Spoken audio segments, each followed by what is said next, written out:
Welcome back to another edition of the Fantasy Holics, the Fatboyz Dynasty podcast, coming at you on the Fantasy Holics Podcast Network.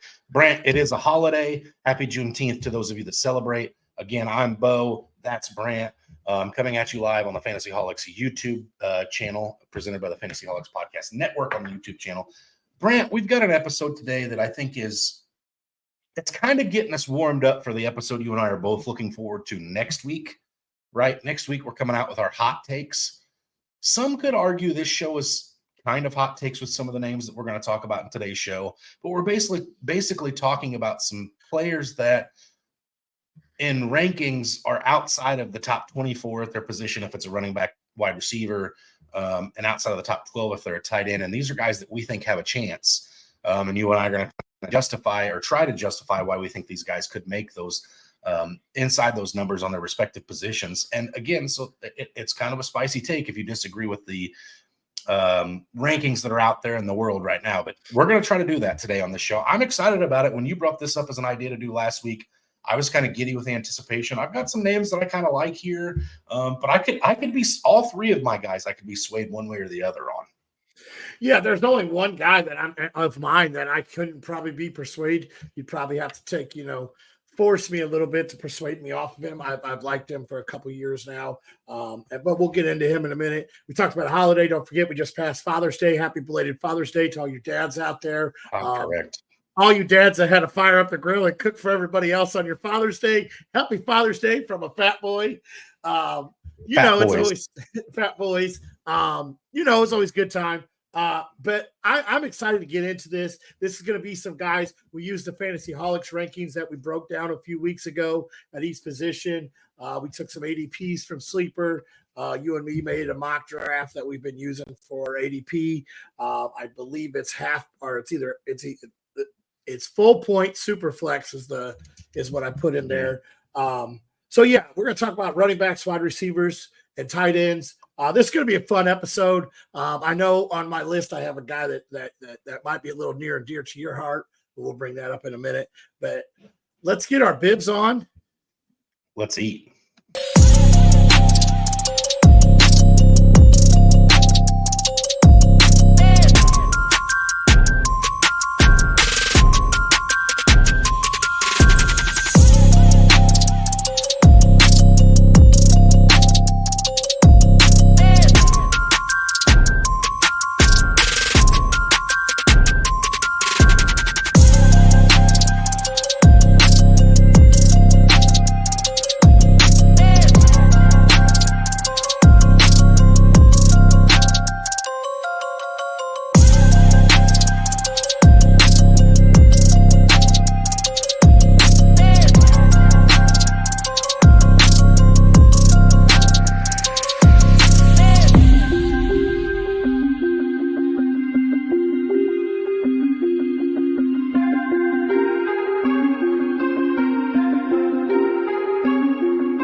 So, Brant, we're going to get into these guys here. And before we do, I want to say that there's a chance you and I might be slightly distracted tonight because we are both involved in the startup draft for our fans versus Fantasy Holics draft, if you will, that's being taken right now. It's a startup dynasty super flex league, tight end, 1 point tight end premium. We're both in the middle of that right now. Next week, I think we're going to talk about it a little bit more in depth prior to getting into our hot take episode. But here we're kind of in the middle of it. I keep checking my phone. I noticed you doing the same thing. We got some trades being sent which way. We got players getting going and doing all the other stuff. So it's a lot going on right now. But I'm excited to be in that draft, and I'm excited about this show tonight, Brant. Yeah, absolutely. I'm excited. It's a fun draft. This is my first tight end premium startup draft that I've done. I believe we are in another one that we picked up an orphan team, and the Fatboyz are running together. That is a tight end premium. So this is interesting to me. I will say it was really weird going after a tight end, going through my list, going, hang on. Oh, I got to move the tight end up a little bit further now. It's been fun. It's been different. It's definitely something that I would like to do again. Yeah, absolutely. Again, that's the thing that makes us all such, devoted degenerates, Brant. We get that itch for the draft, and we can't help but keep going after it. So, So, um, so go ahead. as we're talking about a tight end premium, and I think this is your first startup one you've been in with the tight end premium too. So let's talk about a tight end that you could target late in your drafts of the tight end premiums. Let's just start with the tight ends. We both want to talk about a guy outside of the top 12. I think we should start right there, as you and me are starting to look at tight ends in a different light than we normally would. Normally it's Kittle, Kelsey, Laporta, Kincaid. I guess I'll wait till the 20th round to take my tight end. Well, now we got to look at it a little differently. Do you want to kick it off, or do you want me to? Yeah, so I actually am very excited about my tight end, so I'll jump in. I know you are yours too, and yours is a little more near and dear to your heart than mine is to mine. So I will let you have your a little more time to shine with yours here in a second. But yeah, so I did grab Sam Laporta early in this draft in the startup. So yeah, I'm not necessarily waiting. A long way to grab my tight end, but maybe I want to, grab somebody that I think could have some positive upside later in the draft, for some, bye-week protection or potential something, if an injury were to take place in a tight end premium, I don't feel like you want to just walk out of the draft with one. So it's John now of the Miami Dolphins for me, Brant, that is a guy that I think he's ranked right behind your player. I believe it was at 25th overall in the startup rankings or the redraft rankings from the Fantasy Holics page. But this is a player in Jonnu Smith that I did watch near and dear last year, and I feel like I probably cussed his name as a Falcons fan more than I probably should have and more than he probably deserved, because it's like, man, those targets should all be going to Kyle Pitts. Every time Jonnu Smith did anything, it was like, man, that was great, but it should have been Kyle Pitts. Or, what are we doing? Why aren't we getting the ball to Kyle Pitts or Drake London? And damn you, Arthur Smith was probably set in there somewhere. But last year, Jonnu Smith was the tight end 17, Brant, in the National Football League, and he wasn't even the number one tight end on his roster. He still got out-targeted, out-snapped by Kyle Pitts, obviously. But he did have a career high 50 targets last year, but only 3 touchdowns. That's what really kept him outside of the top. So if you talk about him getting, I think he had to get 4 more touchdowns, and he would have been firmly in the top 12 for a tight end last season. And again, that would have happened had there not have been a Kyle Pitts on the roster, even with the miserable quarterback play that was Desmond Ridder last year in Atlanta. He will be the number one in Miami. Yes, they have like Shaheen and a couple other guys, but they've got nobody on that roster that's been able to go out and get it done. I think Jonnu Smith's going to be very talented. Tua is an upgrade, in my opinion, obviously, over Desmond Ridder. The NFL world obviously agrees with that as well. And there's 2 huge threats in that offense on the outside in Tyreek Hill and Jalen Waddle. And then that backfield's going to be so fast, so electric, nobody's going to know which way is coming. I'm telling you, Brant, there's going to be plenty of times this year where Jonnu Smith gets forgotten about, sitting empty, wide open in the middle of the field. I hope it happens for him and his sake in the red zone. Obviously, I don't know that to be a fact, but if this guy has 6, 7, 8 touchdowns on the season, you're going to see him be a top 12 tight end. And to boot, the one last thing I want to add here about Jonnu Smith, Brant, was last season in PPR leagues, non-tight end premium, just regular tight leagues, he had 5 weeks as a top 12 tight end last season, and he's not even the number one on his roster. I think this translates well. Mike McDaniel's he's not going to come up with all the gimmicky crap that Arthur Smith did to get him the ball, but Mike McDaniel's a very smart head coach, as we've come to learn in his few years at the helm of Miami. He's going to find a way to get the ball into the best players' hands in the red zone. I know that should be Tyreek. I know that should be Jalen Waddle. Jonnu Smith's going to be open by virtue of those 2 players being on the field plenty of times this year. And I think Jonnu Smith's got a pretty good chance to finish as the top 10 or top 12 tight end, Brant. Yeah, absolutely. He does. We saw Gesicki there work well in that offense. We've seen, tight ends work well in that offense. So I do agree that he'll be a red zone guy that's going to be forgot about. I think he also may line up sometimes at fullback. We've seen him run the ball, like you alluded to. So who knows? Maybe he'll run up at fullback and they're like, all right, this is going to Mostert. And all of a sudden it's Jonnu Smith walking in. So yeah, he's definitely a guy that you'd be targeting late in drafts. My guy here, like you said, is near and dear to my heart. He's ranked 23rd in the Fantasy Holics ranking. And he was a first-round draft pick, if you remember, back when Noah Fant got drafted. And he re-signed with the Seahawks this offseason, who let Big Uncle Will Dissly walk. They let Colby Parkinson walk in free agency. Fant's a great late-round draft pick. New coaching staff coming over from Baltimore with our new head coach. So this could be – I'm not saying he's going to be as good as Mark Andrews. I'm not saying that. This could be the Mark Andrews-esque person for this offense.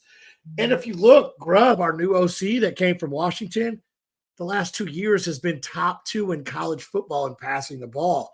So he's going to want to air it up. Seattle's getting away from that run-first offense, it sounds like.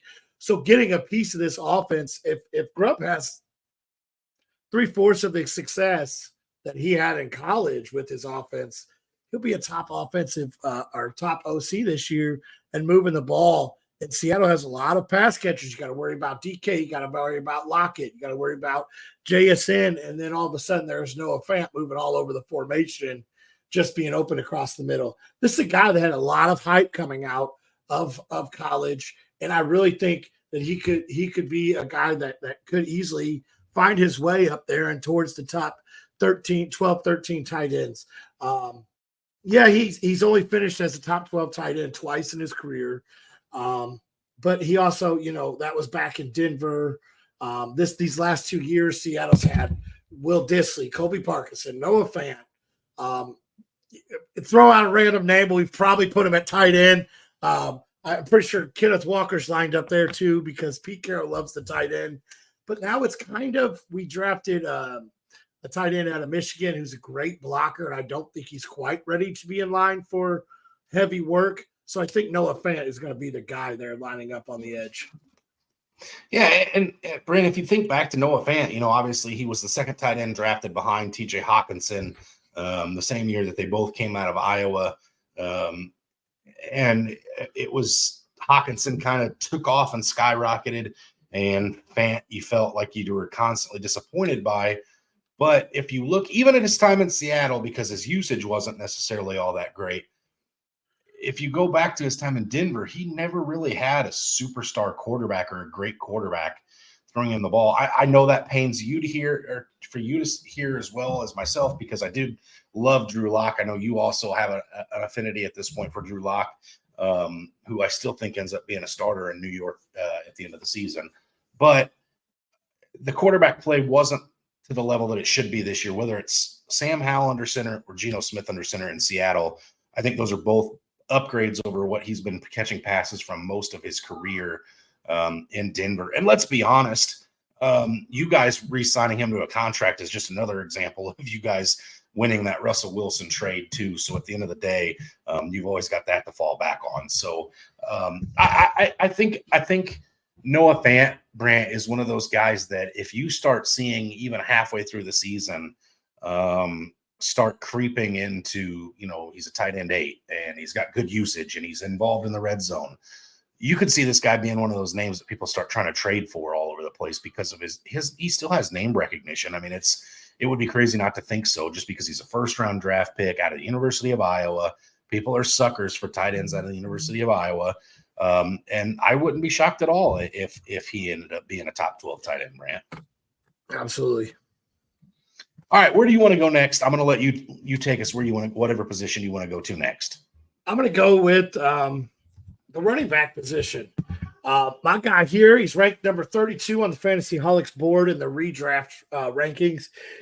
He goes as the 85th player off the board on fantasy, 26th running back off the board.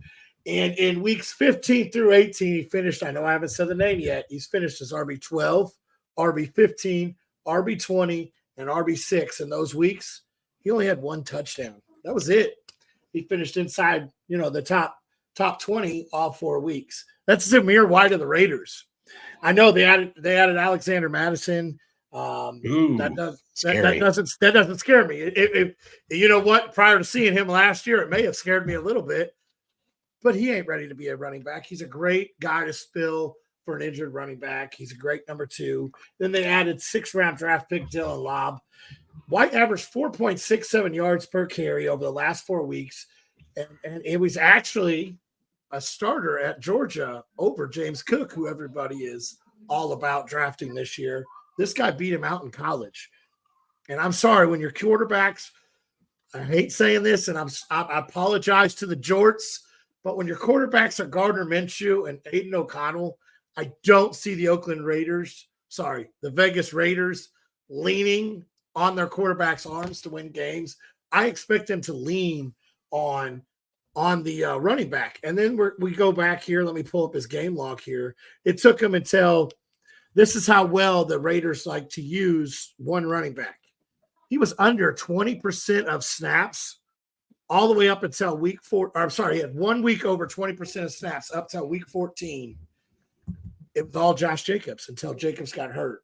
And then starting at week 15, he saw over 70%. So started all the way up until week 14, he saw less than 20% of snaps. He still finished his RB 56 on the year. It's pretty good if you think about his usage. This is a guy that you could be stealing late in drafts. This is one guy that I absolutely love. I was targeting him in our redraft or in our startup here. He's still young. There's not a lot to threaten him. And 85th player, you're talking what, seventh, 8th round by the time you have a chance to get him. Yeah, listen, Andy's still young too, and for dynasty,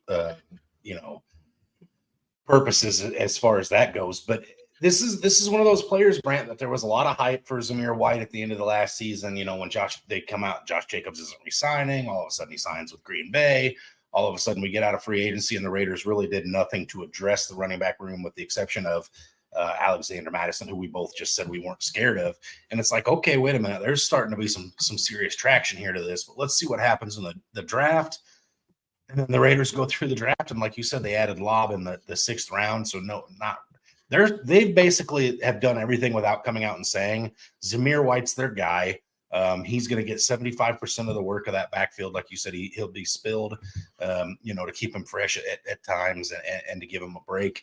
But I expect a full workload for him. I expect that Raiders team to, use the run game to set up play action passes for both of Brock Bowers now and Devontae Adams, Jacoby Myers. I don't expect them to be throwing 50 passes a game either, whether it's Aiden O'Connell or Gardner Minshew, Brant, but I definitely expect them to run the ball somewhere in the neighborhood of 400 to probably 500 times even this season. So definitely, if you can get your hands on Zamir White, this is another player that, Brant, we're one halfway good season of him being a starter, and you're talking about him going in the top 4 or 5 rounds, just because that's the premium on running backs, because you just don't know what you have in them most of the time anymore. Absolutely. All right, so I'm going to talk about a running back here that you've heard me kind of poo-poo on all offseason, Brant, because I'm excited about one of his backups, but I don't want to be necessarily putting out a super hot take on this week's episode. I'll save that for a future day. I'm talking about Gus Edwards, now of the Los Angeles Chargers, formerly of the Baltimore Ravens. This has got a lot more to do with the situation around Los Angeles than it does necessarily Gus himself, Brant. I'm not necessarily falling in love with Gus the player. He is getting older. He's probably only got a few more, productive years left in the tank. But he was running back 25 last year in PPR formats, so I'm almost cheating. He's right there. And I don't know, Brant, have you seen the quote that came out from Austin Eckler recently about why he didn't re-sign in Los Angeles? No, I did not. He said he didn't re-sign in Los Angeles because they wanted him to run the ball 300 plus times this year, and that's not his game, right? So he's basically not a running back is how I take that. So if Los Angeles is coming out saying, hey, Eckler, we want you to come back, we want to give you the ball 300 times on the ground, that means Gus Edwards has got a chance to run the ball 300 times, Brant, next year. If that happens, this guy's finishing inside the top 24. Now, again, I love Keamani Vidal. You're still high on J.K. Dobbins. There's a world, Isaiah Spiller, I loved coming out of college. There's a world in which Gus Edwards is not the starter at the end of the season. I've talked about that plenty of times. But again, when you're talking about a guy, and we're in the middle of this startup draft that we're talking about, Brant, he just went in the 13th round. Gus Edwards just went in the 13th round. So that is a price to pay for a guy that could potentially get 300 plus carries. Again, this is going to be a run-first offense. The writing's on the wall. Harbaugh's come out and basically done everything to tell you that it's going to be a run-first offense without telling you it's going to be a run-first offense. And Gus Edwards was the first player this team brought in and said, hey, we want you. You're our guy at the running back position. They did draft, again, Vidal, but it was late in the draft. Again, I love Vidal, and I do think he's the guy to own in Los Angeles towards the end of the season. But Gus Edwards averaged over 4 yards a carry last year in a year that we didn't think he was all that effective. His only knock is that he doesn't catch the ball out of the backfield, which I know in today's NFL and today's fantasy, you need that from a guy, unless you're still one of those players playing in standard scoring. But we saw last year Gus Edwards can find the end zone. Gus Edwards can somewhat carry the load. He did that for the most of the part in the season last year in Baltimore. So, again, just based on the carries that it sounds like Harbaugh wants in Los Angeles, and just because it is so wide open, but all signs point to Gus getting that opportunity, Gus Edwards could be a running back brand that is inside the top 24 pretty easily come the end of the season. Yeah, absolutely. That's going to be a run heavy team. You could see all three of those having some type of fantasy relevancy, at the end of the year. That is training camp news to keep an eye on. It is, preseason to keep an eye on which running back is sitting out most. Definitely a chance to look at that. Definitely a chance to really dig into that backfield. Yeah, absolutely. So let's dive into this wide receiver. This is a guy that you probably haven't even thought about his name in drafts. Well, you might have because you are a Falcons fan, but most fantasy players are like, okay, cool. Well, this is Darnell Mooney of the Atlanta Falcons, who now is probably playing with the most accurate quarterback he has in his entire career. He is ranked as the 58th wide receiver in the Fantasy Holics board. And this is a guy that you're going to be talking about, in my mind, at the end of the year, being one of the best waiver wire ads. He has a season where he finished in the top 24.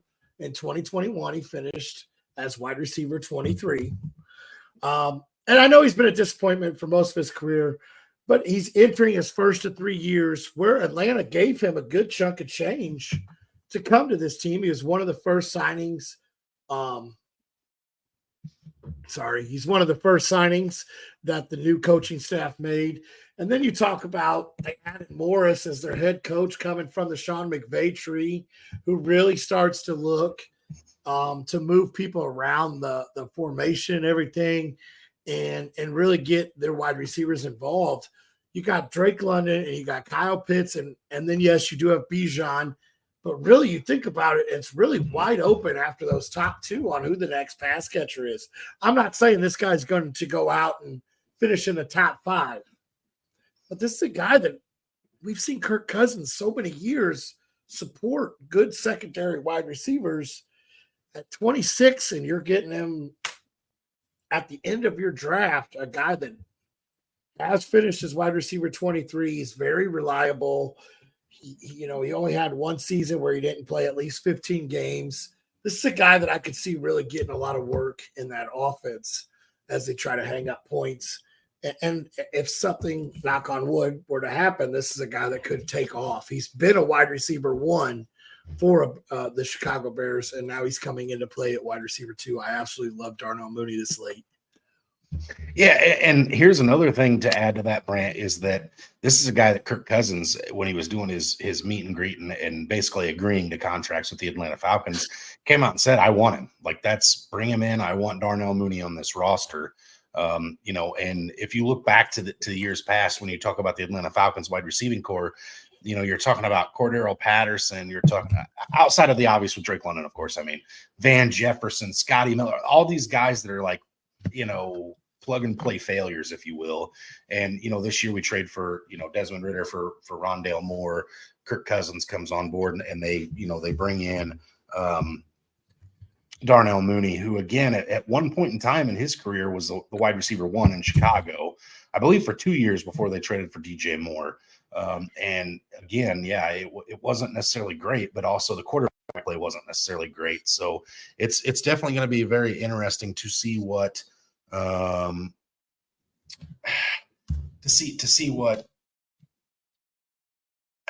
what that offense looks like this year, and to see really what Kirk Cousins. Could this be one of those offense, Brant, where you see all the targets go to Bijan Robinson, Kyle Pitts, Drake London, and the rest is just table scraps? Absolutely, you could see that. I don't think Zach Robinson, the offensive coordinator for the Atlanta Falcons, will be that kind of a guy. But when the weapons are as good as Bijan, it's definitely tempting to just force feed him as many targets and touches as you can manufacture for him. Yeah, absolutely. All right, I'm going to talk about another wide receiver in the division of the NFC South, and this is a wide receiver that I have absolutely loved for many years, as you know, Brant. I'm talking about Deontay Johnson, now of the Carolina Panthers, formerly of the Pittsburgh Steelers. And the first thing we know about the Pittsburgh Steelers, Brant, is they don't miss on wide receivers all that often, with the exception of Chase Claypool, which, they missed on Chase Claypool, but they were able to fleece the Chicago Bears with Chase Claypool. So they still really didn't miss. But, that's the one thing you can say about them is typically they draft decent wide receivers. We've already seen Deontay Johnson in 2020 and 2021. Excuse me, both those years respectively, he was a top 24 wide receiver. In 2020, he was wide receiver 8 overall. So you're talking about a guy who's shown us what his ceiling is before, and it's a very nice ceiling. So here's the thing for me that really gets me excited about Deontay Johnson in Carolina, because it'd be a fair argument to say there's not a whole lot to get excited about in Carolina to begin with. But Deontay Johnson's route tree and skill set and things are very similar to that of an Adam Thielen. The difference is he's a much younger version of, and last year, Brant, you were talking about Adam Thielen as a top 10 wide receiver for 14 weeks of the season before he really fell off down the stretch. So again, if that Deontay Johnson steps into that same role where it's like, hey, let's get the ball into this guy's hands, he's our guy that we come to in clutch situations. Which, yeah, they drafted Xavier Leggett. They traded up to get him, keep him home in the first round. And it's a great story. And I think Xavier Leggett will be good down the stretch, but it's going to take some time to develop, get him there. And then the other part of this, Brant, that I think is interesting is if you look at the last couple of years with the fall off of Deontay Johnson, 2 years ago, you go back, he had 0 touchdowns, which it's like, well, there's where the fantasy production's lacking. Last year in 13 games, he had 5 touchdowns. He was on pace to have a season where I think he would have been a top 30 wide receiver. I don't think he would have got quite into the top 24, but just doing some quick math before the show, he would have finished higher than like Jalen Waddle, several other players in that area, based on where he was heading if you project out the rest of the season. But what you got to talk about is Bryce Young at this point in Bryce Young's career, is he an upgrade over Kenny Pickett / Mason Rudolph, which is who Deontay Johnson and those Steelers were catching passes from last year?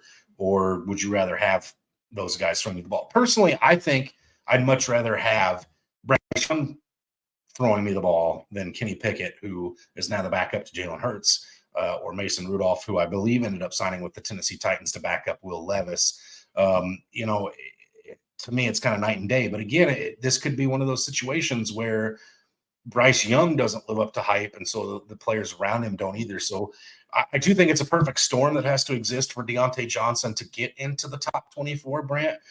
But I think that is a reality where, it may be one of those situations where if you call it the perfect storm, the weather spotters are out there. They're seeing the conditions could be right. Okay. But you need all these things to come together to make that tornado touchdown. And they're saying all these things are right. The target share could be there. The quarterback play could be there. The route tree is going to be good. He could be the clear number 1 on the team. This is a team that's going to play from behind quite a bit, I think, this year. They're, in my mind, their best offensive weapon isn't going to be healthy for the first couple of weeks of the season, and Jonathan Brooks. So I definitely think this is one of those situations where lightning could strike and maybe Deontay Johnson's able to bottle it, Brant. And I'm sorry for using all these weather puns here, but I just think Deontay Johnson's got a wide range of outcomes for me. He could be wide receiver 18, 19, or he could be receiver 67. And obviously there's a lot in between that, but I think those are the kind of two drastic areas where you could see Deontay Johnson this year. I absolutely love this pick here. This is one of my favorite guys to be drafting. I'm upset I missed out on him in our startup. I grabbed Leggett early because I think he's the future in Carolina. I talked about the coach that Carolina just hired 2 years ago, created a monster in Geno Smith. Last year created that monster of Baker Mayfield, revamped his career. Now he's coming in to work with young Bryce Young, former 101 pick. This is a guy that I absolutely love this year, and I love his weapons, most of them. I think Mingo is played out. I know you and me talked about that last year. I don't think he's going to be in the mix anymore. But they went out, they got him, Deontay Johnson. They got him one of the best possession wide receivers in the NFL. They got him things to really let Bryce Young excel. I absolutely love what this offense is doing. And so I absolutely think Deontay Johnson, like you said, we've seen it before. This is a man that could easily get up into the top 24 in my mind. Okay. All right. So again, Brant, that kind of does it for our players that we think could creep into their top spots of their respective positions. Next week, we're going to come at everybody with some hot takes. And we've had some hot takes, Brant, in the past that have been really, really, really bad. And we've had some hot takes in the past that have been really, really, really, really good. So, I'm sure there'll be some more of that. I'm sure there'll be some jaw-dropping stuff. Of course, you and I will talk about it on the show notes before the show gets started, so it won't be too much jaw-dropping from the Fatboyz as we discuss it, because we'll know what's coming a little bit, but it'll definitely be interesting to see. I know there's been some backlash in the past about some. I'm not going to point any fingers as to who, but to a person who hated on DJ Moore last year. The year before that person hated on Cooper Kupp. Like, there's going to be some spicy takes. That's why they're called hot takes. And it's one of my favorite episodes of the offseason, man. Yeah, absolutely. I love it. I already threw a name out at you that I was going to talk about today, but I said, you know what? Let me bring that in. I'm going to light a fire on it and do some backup to try to back up a new hot take. So I'm excited about it. I've already started looking into some to really bring it out. But yeah, I think we're good. We're going to go with the 3 levels of hot, mild, medium, and hot. Talk about it next week and then talk about this draft, which has been so much fun. I'm actually talking to one of our close buddies, going through chats with him, talking about it, because it's been interesting to me.